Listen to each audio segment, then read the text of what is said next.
Hi guys, welcome back to my channel. So I wanted to review a book, and I've been trying to do this video so many times and it just does not come out right.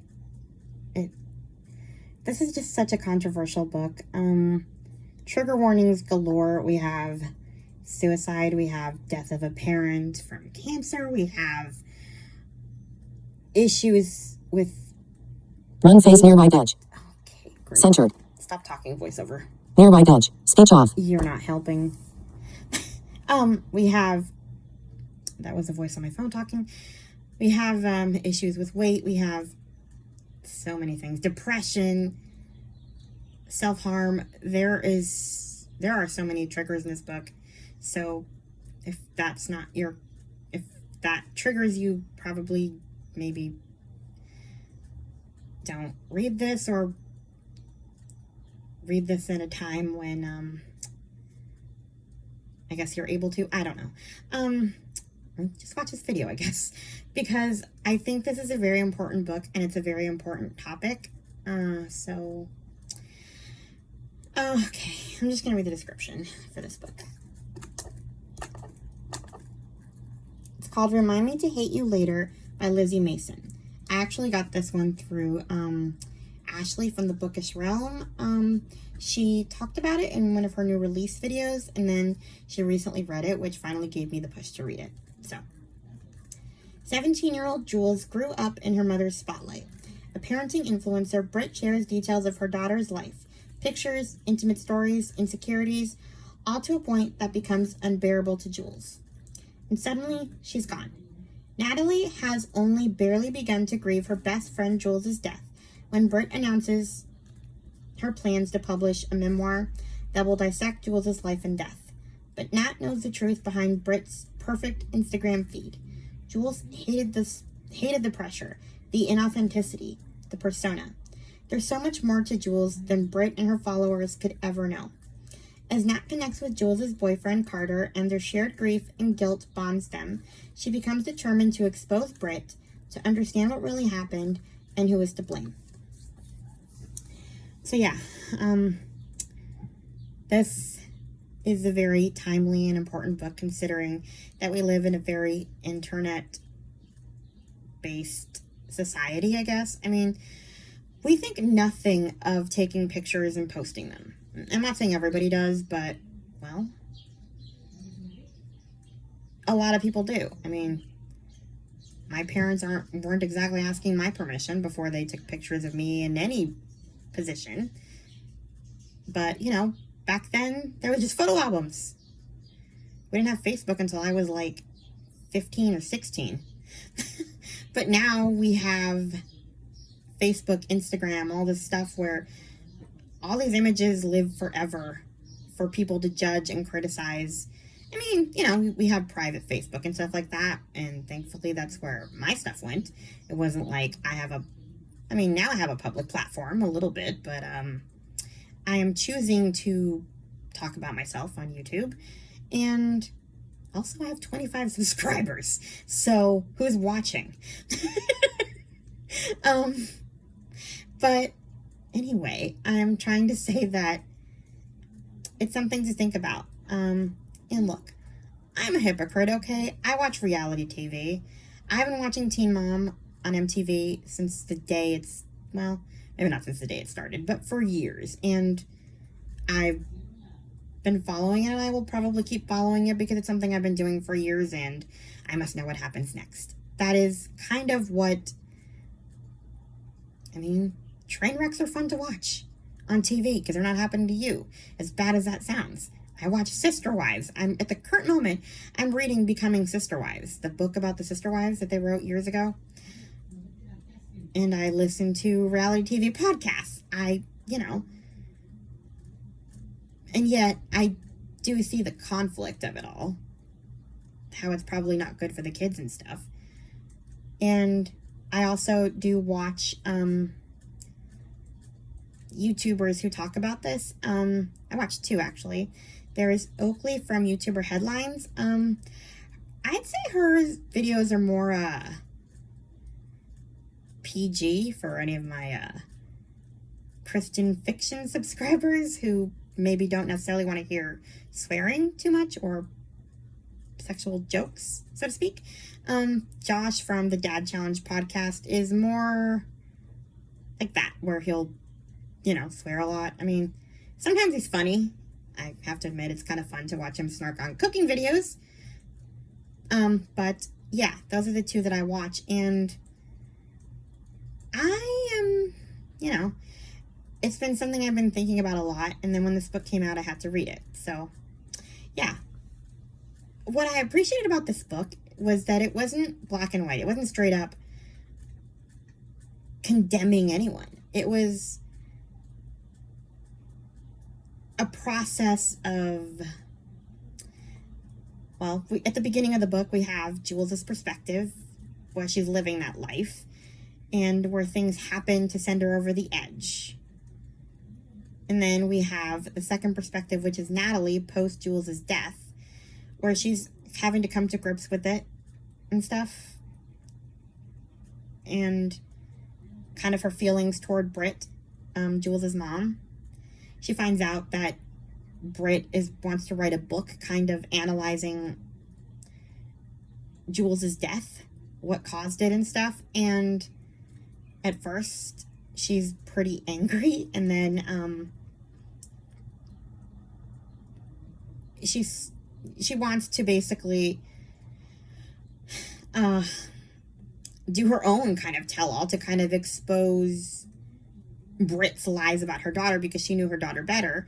But then she kind of starts to realize, aren't I doing the same thing? Wouldn't I be exploiting Jules just to make Britt pay? Like, am I any better because I'm trying to get something out of this?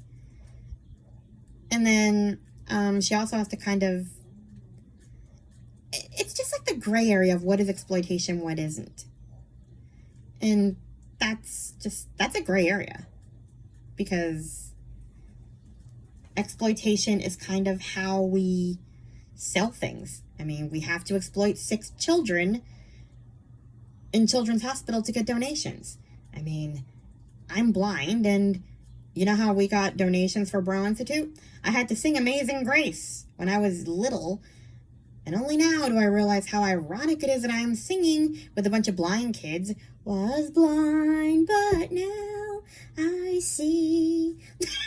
It's so wild. Like, that's how they made money. But yeah, like, it does take some exploitation to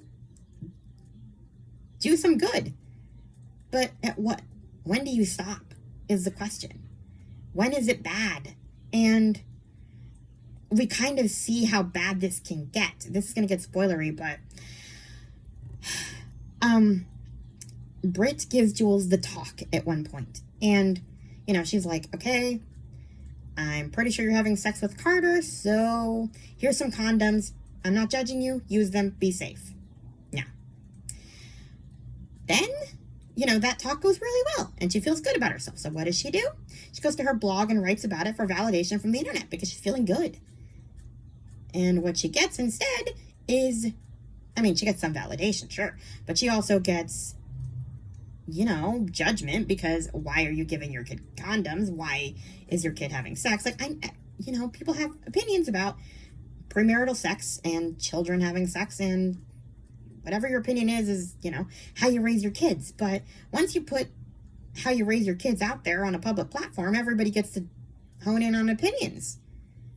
And then the worst part of it all was, that everybody all of a sudden knew that this girl was having sex without her giving that permission to her mom. So that was one of the things that kind of sent her over the edge. Like, every conversation that she has with her mom was dissected on the blog. And that would be difficult. So, yeah, like, we kind of see the damage that it does. And then we also get some perspectives from Britt herself. We read some of the blog entries, and then we actually also read a few passages from her book about Jules, when she starts writing the book, because Natalie is reading it. And she says, again, I'm being spoilery, but honestly, it's kind of necessary. She basically says that it started out pretty innocently. It always does, usually, from what I can tell from the vlogs I used to watch before a lot of people took them down. They would start off talking about their pregnancies. They got validation from the internet, same as Britt on this book, and then kind of just kept going, because you're not really thinking. It kind of goes back to what I said at the beginning, where you're not really thinking about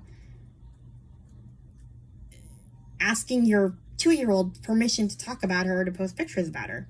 So that's what she did. She talked about Jules incessantly, and it made her money. And once Jules got old enough to object, she didn't want to hear it, because how do you stop once you have that much money? I mean, for us outsiders, it's probably easy to say you can stop because you love your kid, but look, I'm going to be honest, I don't know if I could, if I actually got that rich. Money makes you bad sometimes, and it made her pretty bad. I mean, she paid the ultimate price in losing her child, but yeah. So I think what I kind of liked about this book was that it wasn't super black and white.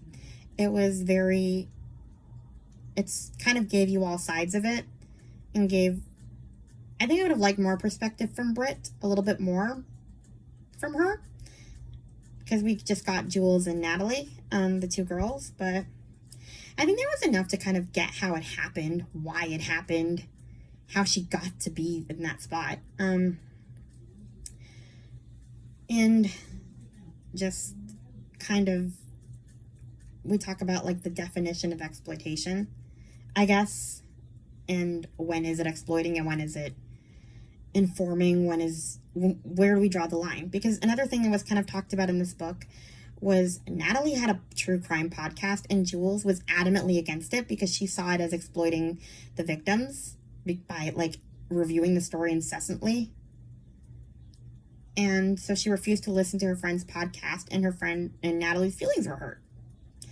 And it was kind of an interesting take, because I honestly never really thought about that. I mean, I don't listen to true crime podcasts, but, you know, I can see how that would be considered that way, even though, technically speaking, the stuff's already out there anyway to dissect.